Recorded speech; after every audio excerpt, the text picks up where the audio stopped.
예멘 커피 재배와 확산의 역사. 숨겨진 이야기. 1. 예멘 커피 재배의 시작. 예멘은 아라비아 반도의 남서부에 위치한 국가로 고대부터 무역의 중심지로 번영했습니다. 특히 예멘의 모커 항구는 중세 인도양 무역의 핵심 거점이었고, 이를 통해 아프리카, 아시아, 유럽 간의 교류가 활발히 이루어졌습니다. 이러한 지리적, 경제적 조건은 예멘이 커피 재배의 중심지로 자리 잡는 데 중요한 역할을 했습니다. 2.1. 커피 재배에 적합한 환경. 예멘의 기후와 토양은 커피 재배에 매우 적합했습니다. 이로 인해 예멘은 커피 재배의 초기 중심지 중 하나로 자리 잡을 수 있었습니다. 특히 고산지대의 서늘한 기후와 비옥한 토양은 아라비카 커피의 재배에 이상적인 조건을 제공했습니다. 2.2. 커피의 사회적 수용. 예멘 사회에서 커피는 단순한 음료를 넘어 종교적, 사회적 활동의 일부로 자리 잡았습니다. 특히 수피 수도사들은 밤기도를 할 때 졸음을 쫓기 위해 커피를 마셨다고 전해집니다. 이는 커피가 예멘 사회에서 빠르게 확산되는 데 중요한 역할을 했습니다. 3. 전쟁과 노예 무역. 예멘에서 커피가 재배되기 시작한 배경에는 에티오피아와의 전쟁과 노예 무역이 중요한 역할을 했습니다.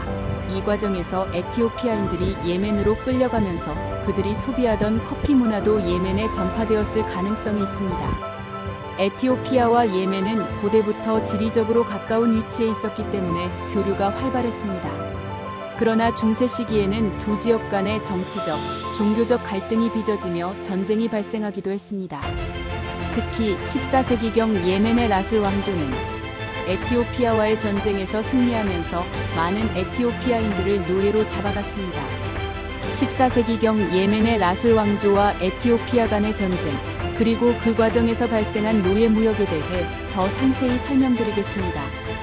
이 부분은 예멘이 커피 문화를 받아들이고 재배하기 시작한 배경을 이해하는 데 중요한 역사적 맥락을 제공합니다. 3. 라술 왕조의 등장과 예멘의 정치적 상황.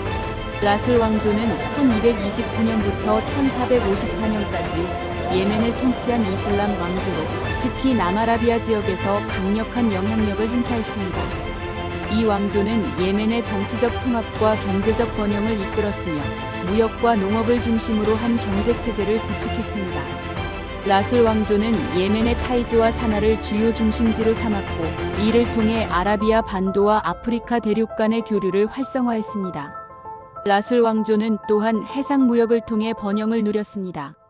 특히 모카 항구는 인도양 무역의 핵심 거점이었고, 이를 통해 아프리카, 인도, 동남아시아와의 교역이 활발히 이루어졌습니다. 이러한 경제적 기반은 라술 왕조가 군사적으로도 강력해지는 데 기여했습니다. 3. 종교적 대립. 에티오피아는 기독교 국가였고 예멘은 이슬람 국가였기 때문에 두 지역 간에는 종교적 긴장이 존재했습니다. 특히 라술 왕조는 이슬람의 확장을 목표로 했고, 에티오피아는 기독교 신앙을 수호하려는 입장이었습니다. 이러한 종교적 대립은 두 지역 간의 갈등을 심화시키는 요인으로 작용했습니다. 정치적 경쟁. 에티오피아와 예멘은 모두 홍해, 주변의 무역로를 장악하려는 경쟁 관계에 있었습니다. 특히 홍해를 통한 무역은 아프리카와 아시아를 연결하는 중요한 경로였기 때문에 두 지역은 이 지역에 대한 영향력을 확대하려고 노력했습니다. 이러한 정치적 경쟁은 두 지역 간의 충돌로 이어졌습니다. 전쟁과 노예 무역. 14세기경 라술 왕조는 에티오피아와의 전쟁에서 승리하면서 많은 에티오피아인들을 노예로 잡아갔습니다. 이 과정은 다음과 같은 단계로 나눌 수 있습니다. 라술 왕조와 에티오피아 간의 전쟁은 주로 홍해 주변의 영토와 무역로를 놓고 벌어졌습니다. 라술 왕조는 군사적으로 강력했고, 특히 해상 무역을 통한 경제적 기반을 바탕으로 군사력을 확장할 수 있었습니다. 반면 에티오피아는 내부의 정치적 불안정과 외부의 압박으로 인해 군사적으로 약세를 보였습니다. 전쟁의 결과 라술 왕조는 전쟁에서 승리하면서 에티오피아의 일부 지역을 점령했습니다. 이 과정에서 많은 에티오피아인들이 포로로 잡혔고, 이들은 노예로 예멘으로 끌려갔습니다. 노예로 끌려간 에티오피아인들은 주로 농업 노동자로 일했고 이들은 예멘 사회에 새로운 문화와 기술을 전파하는 데 기여했습니다. 무역의 규모. 노예 무역은 중세 시기 예멘의 경제적 기반 중 하나였습니다. 특히 에티오피아인들은 농업, 건설, 가사노동 등 다양한 분야에서 노동력으로 활용되었습니다. 노예 무역은 나술 왕조의 경제적 번영을 유지하는 데 중요한 역할을 했습니다. 노예로 끌려간 에티오피아인들은 예멘 사회에 커피 문화를 전파하는 데 중요한 역할을 했습니다. 이 과정은 다음과 같이 설명할 수 있습니다. 에티오피아에서는 커피 열매를 갈아서 음료로 마시는 전통이 있었고 이는 단순한 음료를 넘어 사회적, 종교적 모임에서 중요한 역할을 했습니다. 예를 들어 에티오피아에서는 커피를 마시는 과정이 하나의 의식처럼 여겨졌고 이를 통해 사람들은 대화를 나누거나 중요한 결정을 내리곤 했습니다. 에티오피아인들이 예멘으로 끌려가면서 이들은 이러한 커피 소비 문화를 예멘 사회에 전파했습니다. 특히 커피를 갈아서 음료로 마시는 방법은 예멘 사람들에게 새로운 문화로 받아들여졌고 이는 점차 예멘 사회에 확산되었습니다. 수피 수도사들의 역할. 에티오피아인들이 전파한 커피 문화는 예멘 사회에서 빠르게 확산되었고 특히 종교적, 사회적 활동에 중요한 역할을 했습니다. 예멘의 수피 수도사들은 커피의 각성 효과를 높이 평가했고 이를 밤기도를 할 때 졸음을 쫓는 데 활용했습니다. 이는 커피가 예멘 사회에서 종교적 의식의 일부로 자리 잡는 데 중요한 역할을 했습니다. 또한 커피는 예멘의 사회적 모임에서도 중요한 역할을 했습니다. 사람들은 커피를 마시며 대화를 나누고 중요한 결정을 내리곤 했습니다. 커피 재배의 시작. 에티오피아인들은 커피나무를 재배하는 기술도 예멘에 전파했습니다. 에티오피아는 커피의 원산지로 알려져 있으며 이곳에서는 오랫동안 커피나무를 재배하고 열매를 수확하는 기술이 발달해 있었습니다. 노예로 끌려간 에티오피아인들은 예멘의 농부들에게 커피나무를 재배하는 방법을 가르쳤고 이를 통해 예멘에서 커피 재배가 본격적으로 시작되었습니다. 예멘의 기후와 토양은 커피 재배에 매우 적합했습니다.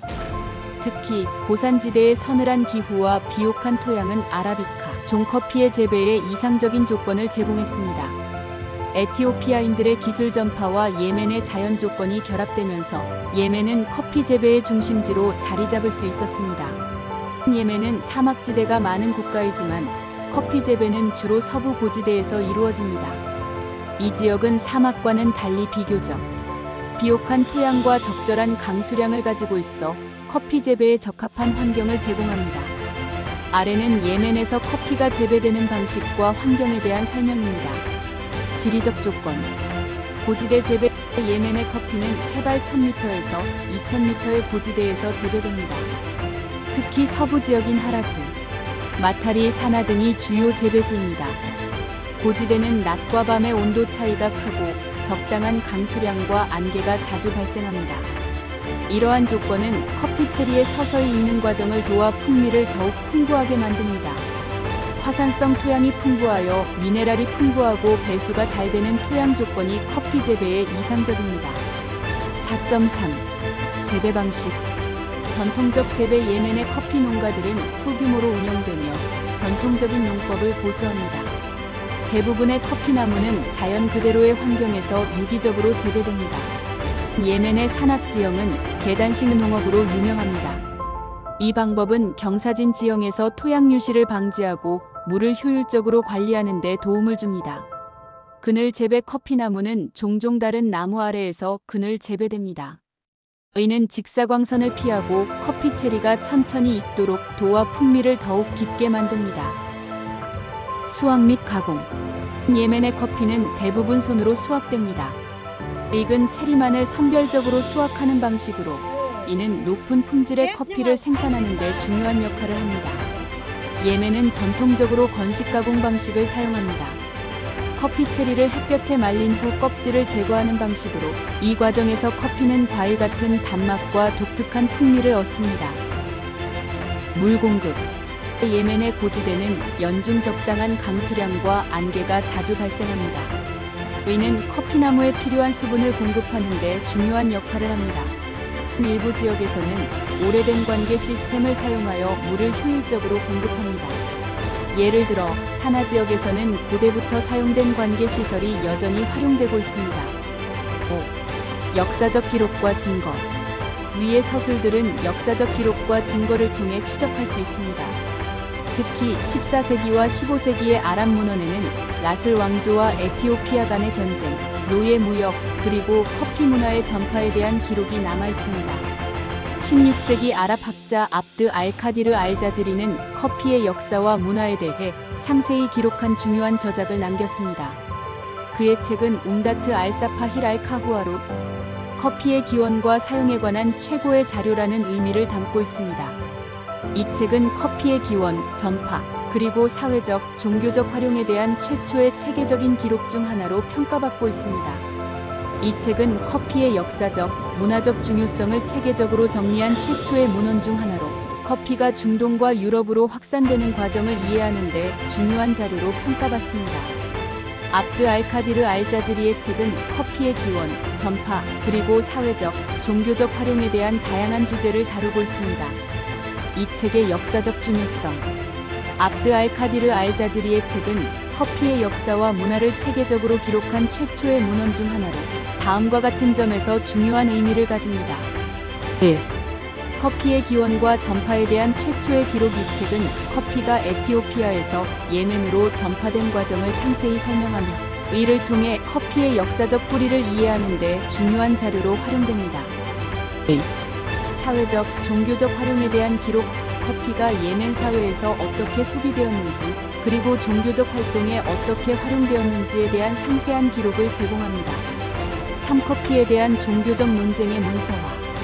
이 책은 커피가 이슬람법에서 허용되는지에 대한 당시의 논쟁을 기록하며 이를 통해 커피가 중동 사회에서 어떻게 받아들여졌는지를 이해할 수 있습니다. 4. 커피 무역과 확산에 대한 정보. 커피가 예멘에서 중동과 유럽으로 확산된 과정을 설명하며 이를 통해 커피 무역의 역사를 추적할 수 있습니다. 6. 모카 커피의 탄생. 이곳에서 생산된 커피는 모카 커피로 유명해졌습니다. 15세기부터 이 지역은 커피 재배와 무역의 중심지로 자리 잡았으며 모카 커피는 독특한 풍미와 향으로 중동과 유럽 지역에서 큰 인기를 끌었습니다. 이는 오늘날까지도 커피 애호가들에게 회자되는 이야기입니다. 7. 모카 커피의 특징. 모카 커피는 풍부한 초콜릿 향과 과일 같은 단맛, 그리고 약간의 와인 같은 산미가 특징입니다. 이는 예멘의 고유한 토양과 기후 조건에서 자란 커피나무의 결과물입니다. 전통적으로 모카 커피는 소규모 농가에서 재배되었으며 자연 그대로의 환경에서 유기적으로 키워졌습니다. 이는 커피의 풍미를 더욱 독특하게 만드는 요소 중 하나입니다. 모카 커피는 커피 문화의 초기 형태를 대표하며 유럽의 커피가 소개되는 데 중요한 역할을 했습니다.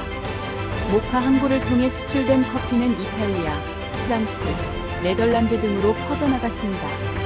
모카 커피의 유산. 오늘날 모카라는 이름은 커피와 초콜릿을 결합한 음료인 모카 커피 또는 모카치노로도 사용됩니다. 이는 모카 커피의 초콜릿 같은 풍미를 상기시키기 위한 것으로 보입니다. 유럽으로의 전파, 오스만 제국의 역할. 오스만 제국은 예멘에서 커피를 수입해 이스탄불에 전파했습니다. 이스탄불에서는 커피하우스가 생겨나며 커피는 사회적, 문화적 활동의 중심이 되었습니다. 이를 통해 커피는 유럽으로 퍼져나가는 발판을 마련했습니다. 16세기 말부터 유럽에서는 커피가 귀족과 상류층 사이에서 인기를 끌기 시작했습니다. 특히 베네치아와 런던, 파리 등 주요 도시에서는 커피하우스가 생겨나며 커피는 사회적 교류의 중심이 되었습니다. 다음 편에는 오스만 제국의 커피와 현재의 터키 커피에 대해 알아보겠습니다.